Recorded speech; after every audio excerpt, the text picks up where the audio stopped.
Izin memperkenalkan diri, nama saya Hairunisa, NIM 1907962. Assalamualaikum warahmatullahi wabarakatuh. Izin memperkenalkan diri, nama saya Aisyah Isnaini, NIM 1900661 dari kelompok 2 sebagai penyaji. Assalamualaikum warahmatullahi wabarakatuh. Perkenalkan, nama saya Cantika Sabjida, NIM 1900760. Assalamualaikum warahmatullahi wabarakatuh. Sebelumnya izin memperkenalkan diri, nama saya Rafifa Nurul Ardiana, NIM 1905905 dari kelas 4 APGSD. Pengertian proses keputusan inovasi. Proses keputusan inovasi ialah proses yang dilalui atau dialami individu atau unit pengembali keputusan yang lain, mulai dari pertama tahu adanya inovasi, kemudian dilanjutkan dengan keputusan setuju terhadap inovasi, penetapan keputusan menerima atau menolak inovasi, implementasi inovasi, dan konfirmasi terhadap keputusan inovasi yang telah diambilnya. Nah, dari pengertian proses keputusan inovasi ini, dapat diambil kesimpulan bahwa ketika kita mempunyai inovasi-inovasi yang baru yang akan kita terapkan di lingkungan kita atau di sekolah atau di dalam suatu organisasi, maka kita harus melakukan musyawarah terlebih dahulu, memaparkan inovasi apa yang akan kita terapkan, lalu mendengarkan penolakan dan penerimaan dari orang-orang sekitar, sehingga nantinya akan diambil keputusan dan konfirmasi kepada orang-orang sekitar bahwa kita akan menetapkan keputusan inovasi ini yang akan diterapkan. Proses keputusan inovasi menurut Saud 2010 ialah proses yang dilalui atau dialami individu atau unit pengembali keputusan mulai dari tahap pengetahuan informasi adanya inovasi, kemudian keputusan setuju terhadap inovasi, ketetapan diterima atau tidak inovasi tersebut, implementasi inovasi dan konfirmasi terhadap keputusan inovasi yang dapat diambil. Proses keputusan dalam organisasi adalah serangkaian aktivitas yang dilakukan seseorang mulai dari mengenal inovasi sampai dengan menerapkan inovasi tersebut. Di sini saya akan membahas mengenai model proses keputusan inovasi. Nah, menurut Roger, proses keputusan inovasi terdiri dari 5 tahap, yaitu yang pertama, tahap pengetahuan, yang kedua, tahap bujukan, yang ketiga, tahap keputusan, yang keempat, tahap implementasi, dan yang terakhir, tahap konfirmasi. Nah, yang pertama ada tahap pengetahuan atau knowledge. Jadi, proses keputusan inovasi itu dimulai dengan tahap pengetahuan, yaitu tahap pada saat seseorang menyadari adanya suatu inovasi dan ingin tahu bagaimana fungsi inovasi tersebut. Nah, pengertian menyadari dalam hal ini bukan memahami, tetapi membuka diri untuk mengetahui inovasi tersebut. Seseorang menyadari atau membuka diri terhadap suatu inovasi tentu dilakukan secara aktif, bukan pasif. Nah, misalnya pada suatu acara televisi disebutkan berbagai macam acara. Salah satu menyebutkan bahwa pada jam 19.30 akan ada siaran tentang metode baru cara mengajar berhitung di sekolah dasar. Nah, guru A yang mendengar dan melihat acara tersebut kemudian sadar bahwa ada metode baru tersebut. Maka pada diri guru A tersebut sudah mulai proses keputusan inovasi pada tahap pengetahuan. Sedangkan guru B walaupun mendengar dan melihat acara TV tidak ada keinginan untuk tahu, maka belum terjadi proses keputusan inovasi. Lalu selanjutnya yang kedua ada tahap bujukan atau persuasion. Jadi pada tahap persuasi dari proses keputusan inovasi, seseorang membentuk sikap menyenangi atau tidak menyenangi terhadap inovasi. Jika pada tahap pengetahuan proses kegiatan mental yang utama bidang kognitif, maka pada tahap persuasi yang berperan utama pada bidang afektif atau perasaan. Jadi seseorang tidak dapat menyenangi inovasi sebelum ia tahu lebih dulu tentang inovasi tersebut. Nah, dalam tahap persuasi ini lebih banyak aktifan mental yang memegang peran. Seseorang akan berusaha mengetahui lebih banyak tentang inovasi dan menafsirkan informasi yang diterimanya.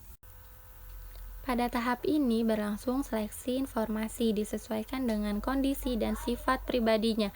Disinilah peranan karakteristik inovasi dalam mempengaruhi proses keputusan inovasi. Hasil dari tahap persuasi yang utama ialah adanya penentuan menyenangi atau tidak menyenangi inovasi. Diharapkan hasil tahap persuasi akan mengarahkan proses keputusan inovasi atau dengan kata lain ada kecenderungan kesesuaian antara menyenangi inovasi dan menerapkan inovasi. Lalu yang ketiga ada tahap keputusan atau decision. Jadi tahap keputusan dari proses inovasi berlangsung jika seseorang melakukan kegiatan yang mengarah untuk menetapkan, menerima atau menolak inovasi. Menerima inovasi berarti sepenuhnya akan menerapkan inovasi. Menolak inovasi berarti tidak akan menerapkan inovasi. Sering terjadi seseorang akan menerima inovasi tersebut setelah ia mencoba lebih dahulu. Ada dua macam penolakan inovasi, yaitu yang pertama ada penolakan aktif, artinya penolakan inovasi setelah melakukan proses mempertimbangkan untuk menerima inovasi atau mungkin sudah mencoba terlebih dahulu, tetapi keputusan akhir menolak inovasi. Nah, lalu yang kedua ada penolakan pasif, artinya penolakan inovasi dengan tanpa mempertimbangkannya sama sekali. Sekian penjelasan dari saya, kurang lebihnya mohon maaf. Di sini saya akan menjelaskan model proses keputusan inovasi tahap keempat dan tahap kelima. Tahap keempat yaitu tahap implementasi. Tahap implementasi dari proses keputusan inovasi terjadi apabila seseorang menerapkan inovasi. Dalam tahap implementasi ini berlangsung keaktifan baik mental maupun perbuatan. Keputusan penerimaan gagasan atau ide baru dibuktikan dalam praktek. Pada umumnya, implementasi tentu mengikuti hasil keputusan inovasi, tetapi dapat juga terjadi karena sesuatu hal yang sudah memutuskan menerima inovasi tidak mengikuti implementasi. Biasanya hal ini terjadi karena fasilitas penerapan yang tidak tersedia. Tahap implementasi ini berlangsung dalam waktu yang sangat lama, karena tergantung dari keadaan inovasi itu sendiri. Tetapi biasanya suatu tanda bahwa taraf implementasi inovasi berakhir jika penerapan inovasi itu sudah melembaga atau sudah menjadi hal-hal yang bersifat rutin. Selanjutnya, tahap yang kelima, yaitu tahap konfirmasi.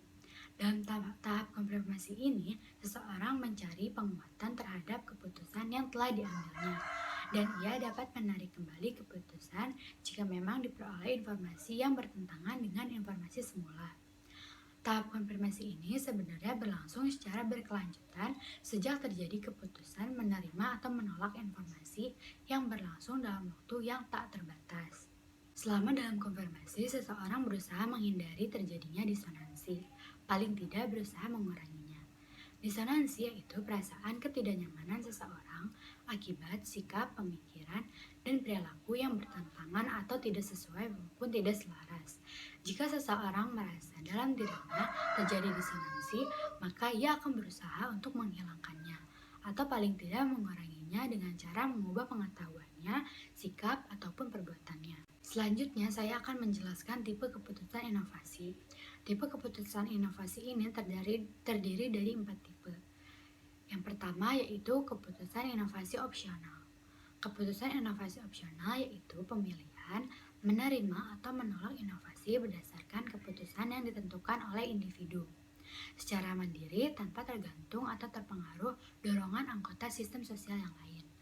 Meskipun dalam hal ini individu mengambil keputusan itu berdasarkan norma sistem sosial atau hasil komunikasi interpersonal dengan anggota sistem sosial yang lain. Jadi, hakikat pengertian keputusan inovasi opsional itu ialah individu yang berperan sebagai pengambil keputusan untuk menerima atau menolak suatu inovasi. Sekian penjelasan dari saya, selanjutnya akan dilanjutkan oleh Rafiko. Terima kasih. Di sini saya akan menjelaskan mengenai keputusan inovasi kolektif. Keputusan inovasi kolektif ialah pemilihan untuk menerima atau menolak inovasi berdasarkan keputusan yang dibuat secara bersama-sama berdasarkan kesepakatan antar anggota sistem sosial. Semua anggota sistem sosial harus mentaati keputusan bersama yang telah dibuat. Nah, misalnya atas kesepakatan warga, masyarakat di setiap RT untuk tidak membuang sampah di sungai yang kemudian disahkan pada rapat antar ketua RT dalam suatu wilayah RW. Maka konsekuensinya semua warga RW tersebut harus mentaati keputusan yang telah dibuat, walaupun mungkin secara pribadi masih ada individu yang keberatan atas keputusan tersebut. Selanjutnya, yaitu mengenai keputusan inovasi otoritas. Nah, keputusan inovasi otoritas adalah pemilihan untuk menerima atau menolak inovasi berdasarkan keputusan yang dibuat oleh seseorang atau suatu kelompok orang yang mempunyai kedudukan, status, wewenang, atau kemampuan yang lebih tinggi dibandingkan anggota sistem sosial yang lainnya.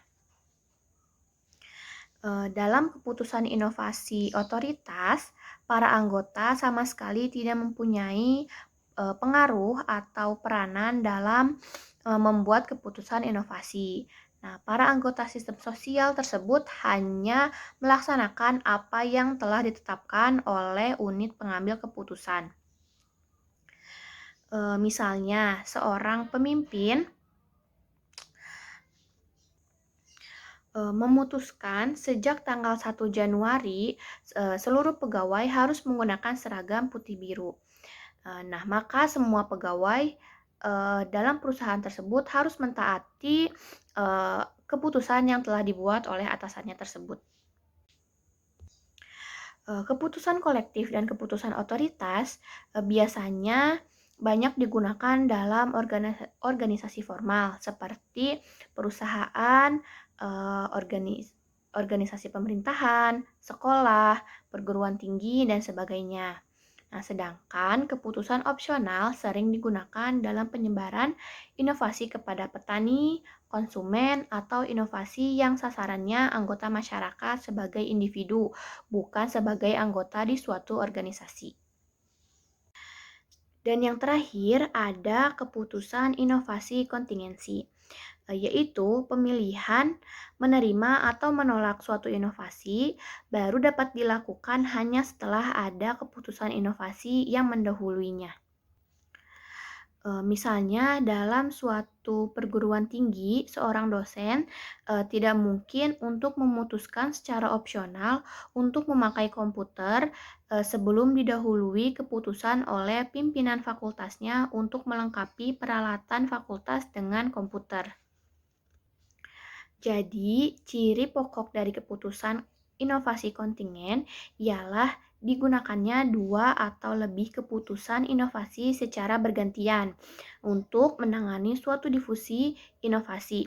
Terserah yang mana yang akan digunakan, dapat keputusan opsional, kolektif, atau otoritas.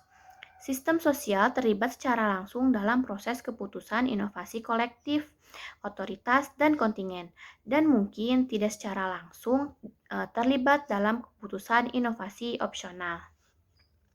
Sekian dari saya, dan saya selaku perwakilan dari kelompok 2 mengucapkan terima kasih kepada teman-teman yang telah menyimak presentasi dari kami. Semoga materi yang disampaikan oleh kami dapat tersampaikan dengan baik